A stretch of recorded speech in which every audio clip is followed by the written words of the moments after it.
할렐루야. 하나님은 살아계십니다. 오늘도 우리와 함께 하시고 말씀 중에 또 예배 가운데 하나님을 계시 보이시고 하나님 얼마나 형통한 삶을 주시길 원하시는지 우리들에게 말씀해 주십니다. 우리 삶 가운데 날마다 하나님과 함께함으로 형통의 삶을 살아가시는 여러분들 되어지기를 예수님의 이름으로 간절히 축원해 드립니다. 제가 문제를 하나 드려볼게요. 세 문제를 낼 건데 나는 세 문제 중에 몇 문제 맞출 수 있나 한번 맞춰보십시오. 문제는 넌센스 문제입니다. 첫 번째 문제, 화장실에서 방금 나온 사람은 누굴까요? 넌센스 문제입니다. 화장실에서 방금 나온 사람은 누구냐면 일본 사람이에요. 일 보고 나왔죠? 일본 사람이에요. 일을 보고 나온 사람, 일본 사람. 두 번째 문제를 내보겠습니다. 세상에서 가장 쉬운 숫자가 무엇일까요? 가장 쉬운 숫자. 넌센스 문제입니다. 세상에서 가장 쉬운 숫자는 너무도 쉬워서 19만입니다. 19만. 너무 쉬우니까 19만이에요. 자, 세 번째 질문입니다. 자, 세상에서 가장 가난한 임금은 누굴까요? 가장 가난한 왕은? 정답은 최저임금. 최저임금입니다. 세 문제 중에서 몇 문제나 맞히셨습니까? 이 넌센스 문제는 상식으로 맞추면 안 돼요. 넌센스 문제를 잘 맞힌 사람은 이 넌센스 문제에 대한 감각이 있어요. 시대를 알거나 그 분위기를 알거나 그 문제 유형을 아는 감각이 있는 사람이 맞히는 거예요. 어떻게 그걸 맞출 수 있겠습니까? 상식 밖의 이야기들인데. 오늘 우리가 살아가는 인생도 그러합니다. 하나님을 알고 하나님을 믿는다고 하지만 우리 상식으로 하나님을 믿어서는 안 돼요. 세상의 방식으로 믿어서는 안 돼요. 우리들도 넌센스 문제처럼 감각이 있어야 돼요. 영적 감각, 신앙의 감각, 말씀의 감각이 있어야 된다고요. 그래야 그 말씀을 알고 그 말씀을 깨닫고 그 말씀을 따라 살아갈 수가 있어요. 그게 없으면 문제 내고 나서 답을 말해도 저게 무슨 말이야? 나중에 아이고 그게 그 말이야 라고 말하는 것처럼 문제는 그러면 되지만 인생은 뭐예요? 아이고 그럼 뭐예요? 후회하는 거잖아요. 아이고 그럴걸 하는 것이 우리들의 인생의 문제 아니겠습니까? 오늘 하나님 앞에 살아가는 우리들 어떤 감각을 가지고 살아야 할 것인가? 어떠한 생각으로 살아야 할 것인가? 우리가 잘 아는 구절 말씀 보겠습니다. 이사야 55장 8절 9절 말씀 보면서 우리가 영적 감각을 한번 익혀보겠습니다. 같이 읽어볼까요? 자, 시작. 이는 내 생각이 너희의 생각과 다르며 내 길은 너희 길과 다름이니라. 여호와의 말씀이니라. 이는 하늘이 땅보다 높음같이 내 길은 너희의 길보다 높으며 내 생각은 너희의 생각보다 높음이니라. 아멘. 우리의 생각, 우리의 길, 하나님의 것과 달라요. 그러니까 하나님을 모르는 사람은 내 생각대로 내 뜻대로 인생이 잘 안 풀리고 문제가 안 되면 잘못됐다고 생각해요. 문제가 있다고 생각해요. 그러나 하나님을 아는 사람은, 감각이 있는 사람은 어떻게 해요? 내 생각과 내 뜻과 내 방법대로 안 된다 할지라도 하나님의 생각과 하나님의 뜻은 나와 다르니까, 하나님의 생각은 높으니까, 하나님의 길은 나보다 높으니까, 그거 위대하시니까, 완전하시니까 나를 가장 완전한 것, 좋은 것, 높은 곳으로 인도한다라고 믿는 거예요. 이게 신앙적 감각이에요. 이게 아니면 자꾸 내 얘기를 하고 내 것을 중심으로 살아갈 수밖에 없어요. 오늘 본문의 이야기, 요셉 이야기입니다. 여기 나오신 분이 요셉 이야기 모르신 분이 어디 있겠습니까? 수십 년을 예수님 믿었는데 오늘 요셉이 이스마엘 사람들에게 팔려서 애굽 왕 친위 대장인 보디발의 장군의 손에 팔렸고 그 집에 거하고 있습니다. 그런데 하나님이 함께 하셨기 때문에 오늘 요셉의 앞길이 열려서 형통한 자가 되었다라고 말씀하는 것이 오늘 본문의 내용입니다. 약 4,000년 전에 요셉이라는 사람이 살고 있었지요. 그의 아버지는 야곱입니다. 야곱은 12 아들을 낳았어요. 요셉은 11번째 아들입니다. 막내 아들 베냐민을 낳을 때 이 요셉의 어머니가 그만 죽고 말아요. 야곱에게는 4명의 아내가 있었는데 사랑하는 아내였거든요. 그런데 막내를 낳다가 죽었어요. 엄마 없이 자라나는 요셉을 얼마나 측은히 여기고 또 불쌍히 여겼겠습니까? 예뻐하지요. 사랑하지요. 사랑하는 아내의 자식이니까 더 예뻐합니다. 그러니까 다른 어머니 밑에서 난 형들이 시기, 질투, 미워할 수밖에 없어요. 그래서 요셉을 팔았습니다.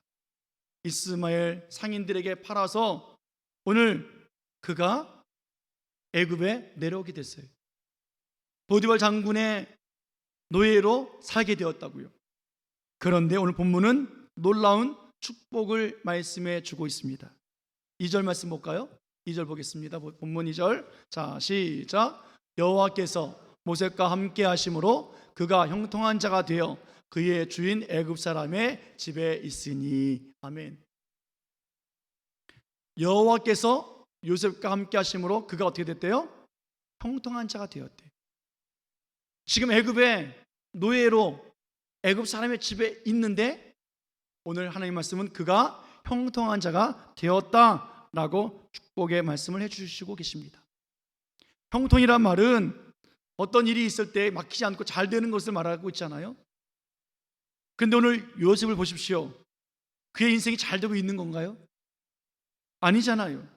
아버지 집에서 다른 형제들보다 더 귀하게 채색 옷을 구별을 되게 좋은 메이커만 입고 살았다고요. 아버지 사랑 안에서 살았습니다. 거기서 살아가는 삶이 형통이지 어떻게 애굽에 팔려와서 노예로 살아가는 그 삶이 형통이겠냐고요.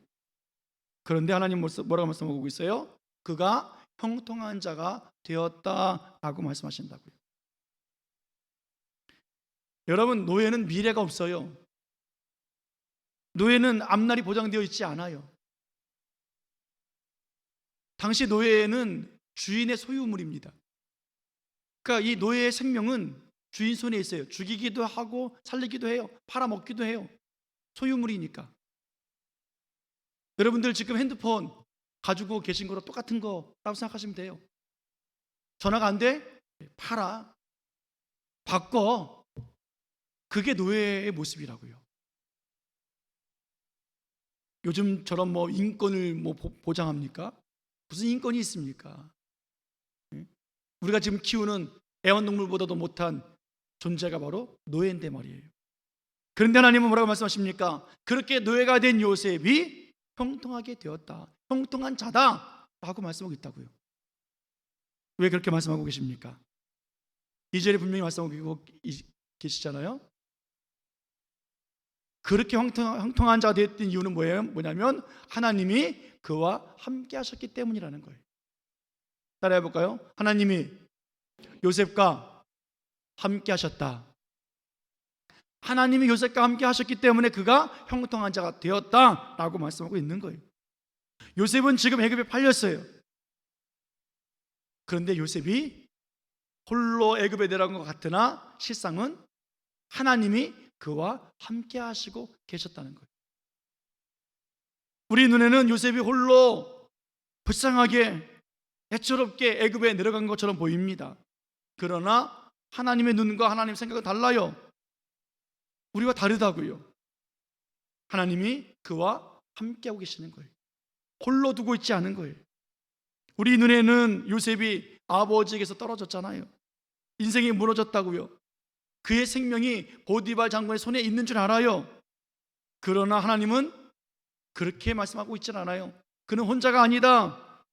내가 항상 함께 있다 라고 말씀하시고 그의 인생은 불쌍한 인생이 아니라 환한 인생이 되었다. 형통한 자가 되었다 라고 말씀하시고 그 요셉의 생명은 하나님 손에 달려있다 라고 말씀하신다고요. 이것이 하나님의 생각이요, 하나님의 계획이요, 하나님의 방법이에요. 하나님의 길이에요. 우리와 달라요. 우리는 애굽에 내려가면 죽는 줄 알아요. 그래서 애굽에 내려가면 안 된다고 해요. 그것도 종으로 팔려가면 안 된다고 우리 생각한다고요. 그러나 하나님은 오늘 요셉을 애굽으로 내려가게 하세요. 죽이려고 하시는 것이 아니라 거기서 더 멋진 인생을 살게 하시는 거예요. 그래서 이스마엘 사람들 그 상인들에게 팔려서 내려가게 해주신다고요. 홀로 있으며 잠을 잘 때에 요셉이 꿈을 꿀 거 아닙니까? 얼마나 두렵겠습니까? 그 어린 소년이. 그때 하나님은 나타나셔서 말씀하시죠. 요셉아, 내가 너와 함께 있다. 걱정하지 말아라. 그가 눈물을 흘리며 괴로워하고 있을 때에, 그렇게 잠을 잘 때에 하나님은 그가 어릴 때 꾸었던 그 꿈, 아버지와 형제들에게 말했던 그 꿈을 상기시켜 주시는 거예요. 해와 달과 별이 자기 별에게 절했던 그 꿈, 형제들의 그 곡식단이 자기 곡식단에게 절하는 그 꿈을 보여주시면서 걱정하지 마, 내가 너를 이렇게 만들어 줄 거야. 하나님이 그와 함께하고 계시고 있다는 거예요. 그래서 오늘 하나님은 애굽으로 요셉을 유학 보내는 것이고 이민하게 만들어 가십니다. 언제나 함께 하신 하나님, 언제나 보여주신 하나님, 그 하나님이신 거죠. 그 하나님은 이 요셉이 아버지 집에서 애굽으로 이동할 때 아주 편안하게 해주고 계세요. 이스마엘 상인으로 하여금 호위무사가 되게 해주신 하나님이세요. 당시 이스마엘 상인들은 무리를 지어서 이동을 합니다. 그들은 자기들이 가지고 있는 그 물건을 탈취당하지 않으려고 무기를 가지고 있고 용병을 동원해서 자기들의 상품을 잘 관리하는 사람들이에요. 오늘 요셉이 노예로 팔렸지만 상인들이 노예를 보호해요. 왜냐하면 노예는 값 나가는 상품이거든요. 노예가 아프거나 또 상처를 입거나 그럼 안 되기 때문에 특별 보호를 합니다. 좋은 상품 만들어서 값지게 팔아야 하기 때문에 그렇습니다. 하나님은 그렇게 우리가 상상할 수 없는 방법으로 요셉을 가장 안전하게 잘 먹이고 잘 보살피고 그렇게 해서 그를 애굽으로 인도해 주고 계신 하나님이세요. 우리 생각에는 요셉을 좀 부자로 만들어 주시고 아버지 집에서 성공하게 만들어서 애굽으로 멋지게 이동했으면 좋겠는데 아니요. 하나님 생각은 우리와 달라요. 아버지로부터 떨어졌고 형들에게 배신당하면서 그 고난 속에 있음에도 불구하고 그를 더 훌륭한 사람으로, 더 믿음의 사람으로, 더 약속의 사람으로, 하나님의 꿈을 더 붙잡는 사람으로 하나님께서 그렇게 훈련시키시고 금강로 속에서 나온 금과 같이 더 굳세게 단련시켜 주시는 하나님, 그 하나님 방법을 우리가 어떻게 이해할 수 있겠습니까? 여러분, 우리들은요, 우리가 가는 길을 성공의 길인지 실패의 길인지 잘 몰라요. 실패의 길인지 알면 가겠습니까? 그 사업 하겠습니까? 그 사람 만나겠습니까? 그 길 걷겠습니까? 모른다고요. 예를 들어 보면 어느 기자가 열심히 기자 생활 잘 하다가 시장이 됐어요. 시를 잘 돌보다가 국회의원이 됐어요. 누가 봐도 형통한 사람 아닙니까? 잘 된 거잖아요. 승승장구하는 사람이에요. 어떤 사람은 열심히 공부해서 지혜로워서 대학 교수가 됐습니다. 장관이 됐어요. 그리고 나라의 큰 일도 감당하는 사람이 됐습니다. 그런데 이들이 어떻게 됐어요? 부끄러움 당해요. 뉴스감이 되어졌어요. 그리고 법 앞에, 심판대 앞에 지금 서 있다고요. 이런 형통함, 여러분 따라가고 싶으세요? 좋아할 만하세요? 너도 그렇게 되라 자식들에게 그렇게 가르쳐 주고 싶냐고요. 너도 그렇게 나라 일하고 좋은 일하고 부자 된 뒤에 감옥에 가라 그렇게 가르칠 사람이 누가 있겠느냐고요. 그럴 줄 알았으면 안 했을 텐데. 그러나 하나님은 우리들의 모든 삶을 알고 계세요. 이게 축복의 길인지 저주의 길인지 성공의 길인지 망하는 길인지 하나님 알고 계시다고요. 오늘 우리가 말씀을 듣는 우리가 또 예배를 드리는 우리가 하나님을 믿는 우리가 우리의 삶 속에 살아가면서 기억해야 할 것은 바로 뭐냐면 내가 무엇이 되고 무엇을 하는가 여기에 관심이 있는 것이 아니라 여기에 문제 삼는 것이 아니라 오늘 우리 속에서 누구와 함께 하는가 이것이 우리들에게 가장 큰 초점이 되어지고 이런 영적 감각을 가지고 살아가는 형통한 자가 되어야 됩니다. 내가 오늘 누구와 함께 하고 있는가? 여러분들은 누구와 함께 동행하고 계십니까? 여러분들의 인생길을 누구와 함께 걷고 있습니까? 여러분들의 인생길을 누구에게 조언을 받고 있습니까? 누구 말을 듣고 살고 있느냐고요. 하나님 말씀입니까? 목사님 말씀입니까? 아니면 세상의 방법입니까? 선생님 말입니까? 아니면 부모들의 말입니까? 오늘 나는 어떤 사람과 어떤 분과 함께 하고 있는가? 이 질문이 우리들의 삶에 날마다 질문되어지고 그렇게 또 답을 응답하는 우리들의 삶이 되어지길 원합니다. 하나님이 함께 하시면 어떤 상황이 있어도 괜찮아요. 그 사람은 형통한 사람이기 때문에 그래요. 요셉은 노예가 되어지고 감옥에 갔어도 그는 형통한 사람이에요. 왜요? 하나님이 함께 하시기 때문에. 그런 사람은 끝까지 인생이 형통한 삶을 살아가게 되어 있습니다. 그러나 하나님이 함께하지 아니하면 세상에서 가장 부러운 삶을 산다 할지라도 마지막은 형통하지 못한 삶이에요. 실패예요. 오늘 그러므로 우리에게 소망이 되어지는 것은 은혜의 말씀은 무엇입니까? 하나님이 오늘도 나와 함께 하신다는 거예요. 한번 따라해 볼까요? 하나님이 오늘도 나와 함께 하십니다. 이것이 우리들의 믿음의 고백이 되어지기를 축원해 드립니다. 날마다 물어야 돼요. 하나님이 나와 함께 하시는가? 가정 식구들에게 물으셔야 합니다. 하나님이 너와 함께 하고 있니? 라고 말이에요. 오늘 우리 찬양 부르는 것, 나의 갈 길 다가도록, 나의 갈 길 다가도록 예수 인도하시니, 무슨 일을 만나든지 만사형통하리라. 무슨 일을 만나든지 만사형통하리라. 이 곡을 지은 사람은 태어나서 6주 만에 의료사고 때문에 맹인이 된 여인이에요. 평생 안 못 보는 맹인으로 살았다고요. 맹인 학교를 다 다녔고요. 거기서 공부했어요. 그리고 공부 잘해서 그 학교 음악 선생님이 됐어요. 앞을 못 보지만 하나님의 은혜 감사하고 하나님 말씀, 하나님이 늘 함께 하심을 깨닫기 때문에 그는 여러 찬송의 시를 지었습니다. 환희 제인 크로스비라고 하는 여인이에요. 오늘 그래서 우리가 찬양 부른 것처럼 무슨 일을 만나든지 만사형통하리라 라고 우리는 찬양 부릅니다. 근데 이것이 오늘을 보면 조금 우리가 생각하는 뉘앙스랑 달라요. 그 여인이 맹인이잖아요. 남들과 다르잖아요. 자기의 인생은 참 힘들다고요. 캄캄하다고요. 그런데 어떻게 고백하냐면 무슨 일이 닥친다 할지라도 예수님이 모든 것을 잘할 수 있고 그분이 나를 인도하시기 때문에 나는 어떤 의심도 하지 않습니다 라는 의도예요. 그런 뜻이에요. 무슨 일을 만나든지 만사형통하리라가 아니라 무슨 일을 당해도 무슨 어려움이 있어도 예수님이 완전하시고 예수님이 잘 인도하시니 나는 걱정 없습니다 라는 뜻이라고요. 그것을 우리나라에서는 만사형통이라고 표현했어요. 무슨 말입니까? 하나님이 나와 함께 하신다는 거예요. 하나님이 나를 인도하신다는 거예요. 맹인일지라도 괜찮아요. 왜요? 형통한 자가 되었으니까.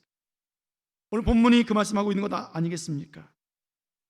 오늘 이 찬송을 지은 이 맹인 여인에게는 있어서 형통은 눈이 떠지는 것이 형통이 아니에요.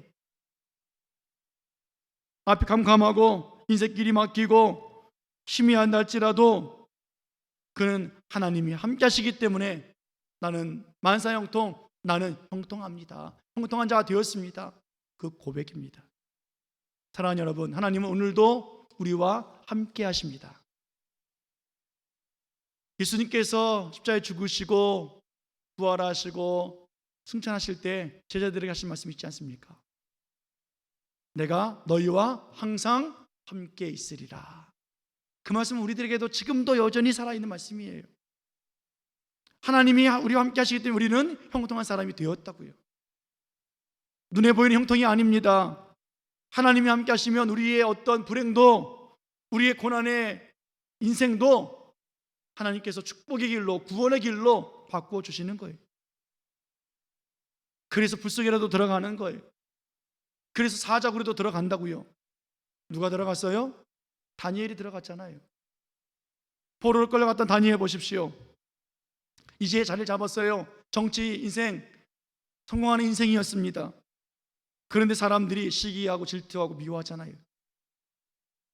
하나님께 언제나 기도하는 사람이었습니다. 예배하는 사람이었습니다. 그 다니엘의 모습을 아는 그들이 모함합니다. 다른 신에게 절하고 기도하는 사람 사자굴에 집어넣자. 그럼에도 불구하고 다니엘은 늘 하던 대로 창문을 열고 예루살렘을 향해서 기도해요. 하나님을 찾고 있어요. 그리고 사자굴에 들어갔습니다. 다니엘은 하나님이 자기와 함께하고 있는 것을 알았기 때문에 그래요. 자기가 형통한 자 되어서 살아가는 삶을 알기 때문에 그래요. 자기를 모함해서 사자굴에 집어넣는다는 사실을 알고 있음에도 불구하고 그는 개의치 아니하고 하나님을 찾고 하나님과 함께하고 있는 그 믿음으로 살아가는 거예요. 왜요? 형통한 사람이니까. 다니엘에게 있어서 사자굴에 들어가야 되느냐 말아야 되느냐 문제가 아니라 하나님이 나와 함께 하시느냐 아니냐의 문제를 다니엘은 고민하고 기도하고 있는 거예요. 그렇게 사자굴에 들어갔습니다. 어땠어요? 하나님은 사자굴 속에서도 다니엘과 함께 계셨어요. 하나님 거기서 건져내셨잖아요. 형통한 자잖아요. 사자굴에 들어가서 불행한 자가 아니라 거기서 살아났으니 더 형통한 사람이 하나님 놀라운 역사를 경험하고 있지 않습니까? 사랑하는 여러분, 하나님과 함께 살아가는 그 삶이 형통한 삶인 것을 믿기를 축원해 드립니다. 요셉 보십시오. 이제 형통한 자가 되어서 살아갑니다. 애굽에서 살 때 얼마나 힘들었겠어요. 노예로 사니까. 아버지 품 안에서 살다가. 우리 군대 가 있는 형제들 보십시오. 군대가 왜 힘들어요? 엄마 아빠 밑에서 살다가 떨어지지요. 친구들하고 떨어지지요. 교회도 못 나오지요. 그러니까 갑갑해 죽겠지요. 이사 형제 갑갑해 죽는 줄 알았지? 그랬대잖아요. 얼마나 힘들었겠느냐고요. 요셉은 노예로 팔려가서 홀로 있으면서 형들을 얼마나 원망할 수 있는 기회가 많이 있었겠습니까? 형들이 어쩜 그럴 수 있느냐고, 나를 그럴 수 있겠느냐고.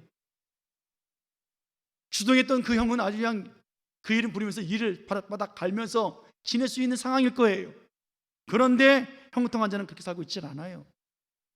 자기를 생각하면 원망하고 불평하고 형제들을 정말로 이를 갈면서 원수 갚겠노라고 해야 되겠지만 그러나 그렇게 살고 있지 않다고요. 창세기 45장 5절에 보면 이렇게 고백을 합니다. 하나님이 생명을 구원하시려고 나를 당신들보다 먼저 보내셨습니다. 그러니 걱정하지 마십시오. 나를 팔았다고 근심하지 마십시오 라고 하나님을 알고 있는 거예요. 하나님의 생각과 하나님의 방법을 알고 있는 거예요. 하나님과 함께 형통하게 살고 있는 사람의 삶의 모습이라고요. 원수 갚는 것은 하나님께 있기 때문에 걱정하지 마시라고. 그리고 하나님께서 생명을 구원하시려고 라고 그렇게 고백합니다. 마지막 때 죽을 때 어떻게 하는지 아세요? 50장 24절에 보면 나는 하나님께로 돌아간다고, 나는 죽을 것이나 하나님이 당신들을 돌보시고 이 땅에서 복받게 하실 것이라고 유언하고 죽습니다. 형통한 자의 모습이에요. 나는 죽는다. 나와 함께 하신 하나님, 이제 그 하나님이 너희를 돌보실 것이다. 이것이 형통한 자의 삶의 모습이라고요. 어떻게 이 말이 가능할까요? 어떻게 걱정하지 마십시오, 나 팔았다고 근심하지 마십시오 라고 말할 수 있겠느냐고요. 어떻게 죽으면서까지도 나와 함께 하신 하나님께서 당신들을 돌보실 것이라고 말할 수 있겠느냐고요. 그것은 이 요셉이 인생 속에서 자기 인생의 꿈을 가지고 살아가는 사람이 아니라 하나님이 주신 꿈을 가지고 살았기 때문에 그래요. 하나님이 주신 꿈, 이 세상에 소망을 두고 살아가는 사람이 아니라 하나님의 나라를 꿈꾸며 살았던 사람이기 때문에 그래요. 하나님의 꿈은요, 자기와 자기 생명만을 위한 사람이 아니에요. 하나님의 꿈을 가진 사람은 오늘 말씀 보세요. 채색 옷을 입고 자기를 위해서 자기만을 살았던 사람이 이제는 노예로 바뀌어서 큰 나라의 통치자가 되어져서 그 원수와 같은 배반했던 힘들게 했던 형들을 그 생명을 구원해내고 이 세상에 많은 사람들 생명을 구원해낸 사람, 이런 사람이 하나님의 꿈을 이루는 사람이에요. 하나님의 꿈을 그렇게 이루어가고 계신다고요. 하나님의 형통 입은 사람. 형통이 무엇입니까? 어떤 상황 속에 있어도 하나님께서 함께 하시니까 생명을 구원하는 일에 쓰임바 되어지는 것, 이것이 형통이라고요. 사랑하는 여러분, 이런 형통의 삶을 살아가시길 축원해 드리겠습니다. 나를 위해서, 내 생명을 위해서, 내 가족을 위해서 사는 인생이 아니라 하나님의 꿈을 가지고 생명을 살려내는 일에 쓰임바 되어지는 놀라운 능력 있는 성도들이 되어지기를 예수님의 이름으로 간절히 축원해 드립니다. 말씀 뵙겠습니다. 오늘 본문의 요셉은 노예가 되었어요. 애굽 사람에게 팔려서 종으로 살아갔던 사람이었습니다. 홀로 지냈습니다. 부모 없이, 그 누구도 도와줄 사람 없이 그렇게 살았습니다. 그러나 요셉은 하나님과 함께함으로 말미암아 그가 형통한 자가 되었고 부모와 배반했던 형들을 살려내고 세상의 모든 사람들을 살려내는 그런 능력의 삶을 살아갔습니다. 오늘 우리가 이 말씀 앞에 또다시 서서 믿고 나가야 할 그 질문, 그 문제를 생각해 본다면 오늘 하나님이 나와 함께 하시는가? 아니면 함께 하지 않는가? 이 질문 앞에 우리는 또 서야 합니다. 하나님이 함께 하시면 형통한 사람입니다. 하나님이 함께 하지 아니하면 형통한 사람, 형통할 수가 없습니다. 요셉의 형들 보십시오. 아버지와 함께 살았어요. 편안하게 고향에서 살았어요. 형제들과 어울려지면서 살았습니다. 아버지의 양을 치면서 배고프지 않게 살았어요. 열심 다했고 충성 다했고 그렇게 효도하면서 그렇게 하나님 앞에 제사하면서까지 예배하면서까지 살았습니다. 그런데 그들은 형통하지 않았어요. 그러나 요셉은 하나님의 사람, 요셉은 형들에게 버림받았고 노예로 살았고 심지어 감옥에 가는 모함도 받았음에도 불구하고 하나님이 함께 하심으로 그는 형통케 되었고 수많은 영혼들을 살려내는 위대한 사람이 되었습니다.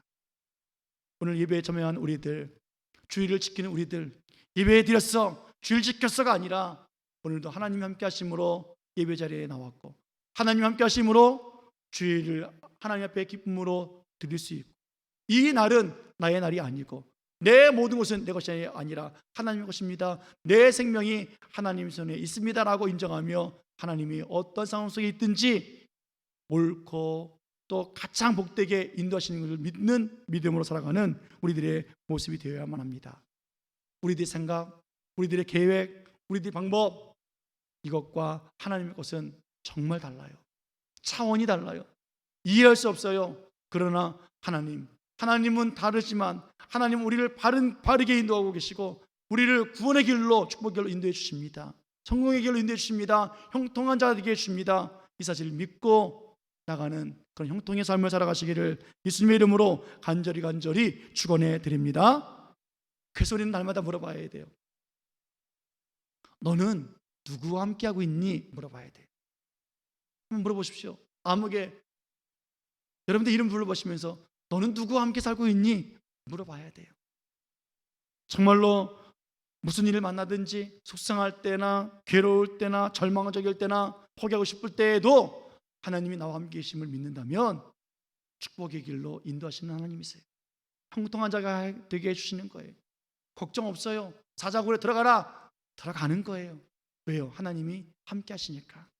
오늘 우리가 그 믿음 살아갔으면 좋겠습니다. 여러분, 성도는요, 무엇을 하느냐, 무엇을 해야 되느냐, 이것을 문제 삼고 살아가는 사람이 성도가 아니라 하나님이 함께 하시는지를 보고 믿으며 살아가는 사람들이 성도입니다. 한번 따라해 볼까요?